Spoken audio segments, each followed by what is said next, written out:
ദൈവത്തിൻ്റെ മഹത്വം അറിയാൻ ഞാൻ വലുതാകണമെന്നില്ല. ചെറിയവനാകുന്നതിൽ തന്നെയാണ് ദൈവം തൻ്റെ മഹിമ വെളിപ്പെടുത്തുന്നത്. അസസിയിലെ വിശുദ്ധ ഫ്രാൻസിസിൻ്റെ വാക്കുകളാണ്. അപ്പോൾ എളിമയുടെയും എളിമയുള്ളവരുടെയും ലോകമല്ലേ സ്വർഗം?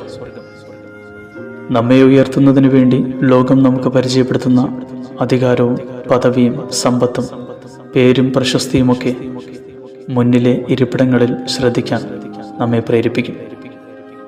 എന്നാൽ ആ ഇരിപ്പിടങ്ങൾ ജീവനില്ലാതെ വിലയിരുത്തപ്പെടും. എന്നാൽ ദൈവം മനുഷ്യനെ വിലയിരുത്തുന്നത് താഴ്മ കൊണ്ടാണ്. പിന്നിലെ ഇരിപ്പിടങ്ങൾക്ക് താഴ്മയുടെ ജീവനുണ്ട്.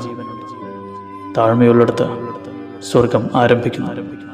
എളിമപ്പെടുന്ന വ്യക്തിയിൽ ദൈവം ജനിക്കുകയാണ്. സ്വർഗത്തിൻ്റെ ഭാഷ ജനിക്കുകയാണ്. ഒരുപക്ഷെ നമ്മെ എളിമപ്പെടുത്തുന്ന വഴികളൊക്കെ വേദനാജനകമായിരിക്കാം. ഒരമ്മ തൻ്റെ കുഞ്ഞിന് ജന്മം നൽകുമ്പോൾ അനുഭവിക്കുന്ന വേദനയുണ്ട്. അതുപോലെ ദൈവം ജനിക്കുന്നതിന് വേണ്ടി ഒരു വ്യക്തി തന്നെ എളിമപ്പെടുത്തുന്ന വേദനകളിലൂടെ കടന്നു പോകേണ്ടി വരും. അതാണ് അതിൻ്റെ ശരി. ഹൃദയം എപ്പോഴും താഴ്മയിലേക്ക് ചായണം. താഴ്മയിൽ മരിക്കണം. എങ്കിലേ ദൈവം ജനിക്കുന്ന ഇടമാവുകയുള്ളൂ. താഴ്മയുള്ളവരിലെ സ്വർഗമാണ് സ്വർഗം.